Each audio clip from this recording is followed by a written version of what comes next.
Continua internada uma das vítimas do ônibus, que tombou em cima de 2 carros na Serra. A mulher vai passar por uma cirurgia. A pequena Lívia estava nesse carro atingido por um ônibus desgovernado na noite de quarta-feira. Ela dormia no banco de trás e foi acordada pela batida. O ônibus tinha batido no carro e capotou e bateu no outro carro. Quando eu estava dormindo, eu bati em um negócio. Não sei se eu estou sentindo dor de cabeça, mas é pela dor mesmo. A menina estava com os pais do padrasto dela. Lívia levou 17 pontos na testa. Luiz Alberto Miranda, de 71 anos, teve ferimentos superficiais. Já Rita Maria Miranda, de 69, está internada em um hospital particular na Serra. Lívia, Rita e Luiz estão entre os 8 feridos no acidente com o ônibus na altura do bairro Rosário de Fátima, na Serra. O coletivo da linha 572 ia do terminal de Laranjeiras para o terminal de São Torquato e o motorista perdeu o controle em uma descida. 2 carros de passeio foram atingidos. As causas do acidente estão sendo investigadas. Pelo menos 25 pessoas estavam a bordo do ônibus que ficou tombado na pista, ocupando os 2 sentidos da rodovia Norte-Sul. As saídas de emergência no teto do coletivo tiveram de ser abertas para a retirada dos passageiros. A empresa responsável pelo ônibus envolvido no acidente informou que só conseguiu descobrir para onde a vítima tinha sido levada na tarde de ontem, mas que já entrou em contato com a equipe de assistência social do hospital, se colocando à disposição da família. A outra vítima, que estava no Ford Ka, já está em casa e também está sendo acompanhada pela operadora. As vítimas que estavam no ônibus também já foram liberadas. Sobre as condições do coletivo, a empresa destaca que recentemente o carro foi vistoriado e não apresentou nenhum defeito. Inclusive, ontem, o veículo passou por uma nova vistoria e mais uma vez não foi constatado nenhum problema mecânico. E quais os direitos de quem sofre um acidente, num caso como esse envolvendo o transporte coletivo? E se o que provocou o acidente foi um problema no asfalto, por exemplo? Bom, é sobre isso, sobre essas dúvidas que eu converso com o advogado especialista em direito do consumidor, Sérgio França, e também com o Paulo Guilherme Santos Miranda, que é pai, padrasto e filho das vítimas do acidente com o Transcol. Bom dia. Bom dia. Obrigada, pela presença aqui no Fala Amanhã. Bom, a gente viu ali a pequena Lívia dando entrevista, o senhor é padrasto da Lívia, como é que ela está hoje? Ela ainda está sentindo muita dor de cabeça, por causa da pancada, e o local ainda está muito dolorido. Então, para uma criança, a gente cria um trauma para a criança. E a sua mãe? A minha mãe está internada, eu não sei, hoje os médicos vão ter que fazer uma avaliação dela. Até o momento, ninguém entrou em contato da empresa. Ninguém entrou em contato comigo. Eles informaram pra gente que entraram em contato com o hospital, que se colocaram à disposição, mas com vocês ainda não falaram. Ninguém não falou nada. Como eles falaram que entraram, não entraram. E foi um psicólogo do hospital ontem no quarto, só isso. Da empresa, não? Da empresa, não. Tá. E ela pode passar por cirurgia? Como é que tá isso, o estado clínico dela? Minha mãe não pode. Hoje, desculpa até o atraso, porque eu tive que levar fralda para minha mãe. Minha mãe não pode levantar, nem para usar para poder fazer o banheiro, não, nada, não pode nada. levantar.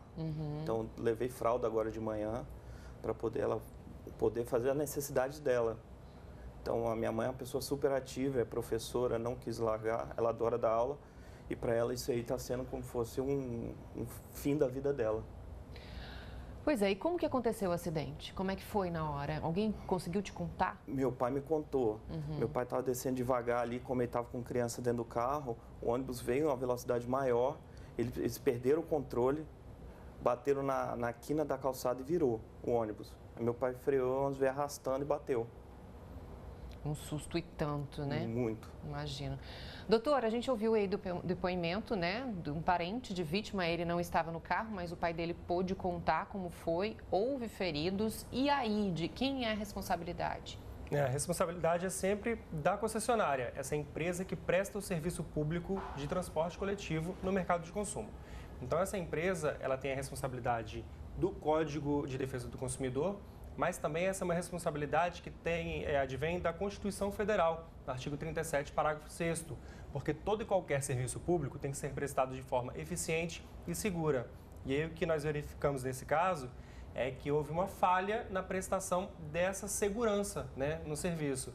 O motorista do ônibus acabou empreendendo uma velocidade superior à permitida, perdeu o controle do veículo e acabou causando esses danos a diversos usuários, inclusive pessoas que não são usuárias daquele serviço ali na hora, né, e outros carros.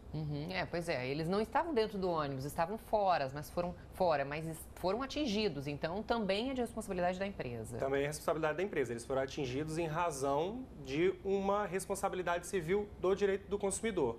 Então, qualquer dano que essa empresa concessionária tenha acarretado a quaisquer pessoas, né, na qualidade de usuário do serviço ou não, ela tem a responsabilidade civil. A única diferença é que a responsabilidade civil para aquela pessoa que estava no carro, né, ela não celebrou esse contrato de consumo, ela não pagou a tarifa, não prestou esse contrato de consumo. Ela tem a responsabilidade civil advinda do Código Civil.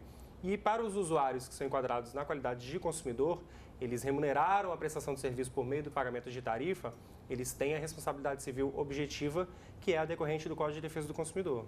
A gente tem muitos comentários chegando aqui dizendo que o grande problema ali é a pista. A Lene Araújo diz que a pista está toda cheia de buraco irregular, começando pelo cruzamento do bairro de Fátima, descendo pela Norte-Sul, próximo ao Atacadão e Shopping Norte-Sul. O Roger diz que a velocidade máxima é de 60, porém nessa via esse trecho está péssimo. Essa curva é muito fechada e o asfalto não ajuda, tem muita depressão. Várias pessoas comentando a mesma coisa. O senhor sempre passa por ali, naquela região? Sim, eu passo ali todo dia. Como é que é a pista? A pista ali tem irregularidade, sim. O buraco é mais, que o pessoal está falando, é mais dentro de Jardim Cambori, mas a pista é bem irregular. E os ônibus ali passam ali em velocidade que não tem cabimento passar.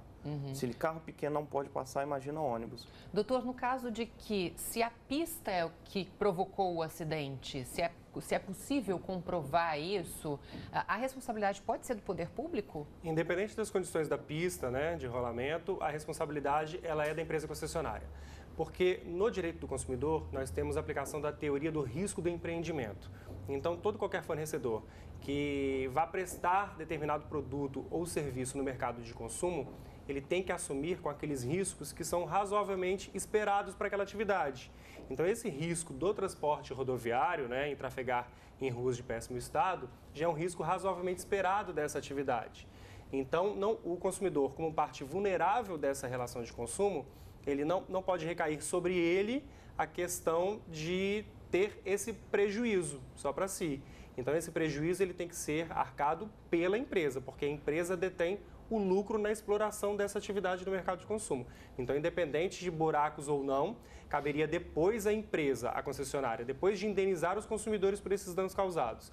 Se ela optar, ela pode acionar, é uma ação que a gente chama de direito de ação de regresso, ela aciona o poder público para ter ressarcido todas essas indenizações que ela foi obrigada a pagar em razão de uma falha ali na rodovia. Mas aí fica por conta da empresa. Exato. Então, né? A gente tem uma outra pergunta aqui da Elisângela Pampolin, que vem a calhar hoje, porque a gente viu agora há pouco a Suelen relatando de um motorista de ônibus, né, que foi baleado. A Elisângela está perguntando, deveria ter lei para todos os transtornos em ônibus, que fossem ressarcidos os usuários, inclusive, por exemplo, de roubo de celular, ou de alguma violência, como sofreu o motorista. Isso é possível? Sim, claro. O Código de Defesa do Consumidor já prevê esse princípio da reparação integral dos danos. Então, todo consumidor, na qualidade de usuário desse serviço de transporte público, ele tem que ter ressarcido todo e qualquer prejuízo material ou moral que ele venha sofrer em razão de falhas na prestação desse serviço. Então, ele está lá dentro do coletivo, ele celebrou esse contrato de transporte, né? E ele teve violado o dever de segurança da empresa, ele sofreu determinado furto ou roubo, teve subtraído um bem material, ele tem o direito de ter o valor desse bem material ressarcido pela empresa. Mas aí tem que fazer boletim de ocorrência, muita gente acaba não fazendo, tem que ter. Correto. O boletim de ocorrência, inclusive, é muito importante para poder mapear o crime, né? A Polícia Civil faz isso, ela utiliza a questão do boletim de ocorrência para fazer o mapeamento das áreas em que se demanda um maior policiamento. E também vai servir como prova para o processo judicial. Bom, o que você, como parente dessas vítimas, espera? Eu espero que a empresa entre em contato, que possa dar um suporte, coisa que eles não estão fazendo em nenhum momento. Eles só deram algum suporte quando apareceu na televisão, quando vocês entraram em contato comigo. Graças a Deus, o jornalismo está dando um suporte que deveria ser da empresa. Entraram em contato, conversaram comigo e espero que hoje eles entrem em contato para conversar. Porque chegar e mandar um psicólogo para o meu pai, no estado que a gente está passando hoje, que meu pai está lá dentro do hospital cuidando da minha mãe, isso que meu pai acabou de ser liberado, eu não acho legal. No caso dele, então, realmente, se a empresa não procurar, não prestar nenhum serviço, nenhum auxílio, realmente ele pode entrar na justiça, inclusive. Correto. O ideal seria a empresa já procurar esses passageiros que sofreram o dano, né, decorrente desse acidente, para poder prestar toda a assistência material necessária, né, pagamento de despesas hospitalares, medicamentos, mas infelizmente é o que a gente não observa na realidade. Então ele teria o direito sim de acionar o Poder Judiciário para poder ter ressarcidas todas essas despesas que ele teve com o hospital, medicamento, ou mesmo indenização por dano moral, por todo o transtorno, aborrecimento, né, que esse acidente lamentável causou a todos os usuários. Tá certo. O Claudinei Rocha só pergunta uma última coisa. Sobre as responsabilidades nos coletivos, sabemos que tem uma quantidade de pessoas sentadas e outras em pé. Os coletivos superlotados não ferem a lei do direito do consumidor? O transporte coletivo ele tem que ser prestado para o consumidor, né, na qualidade de usuário, de forma segura.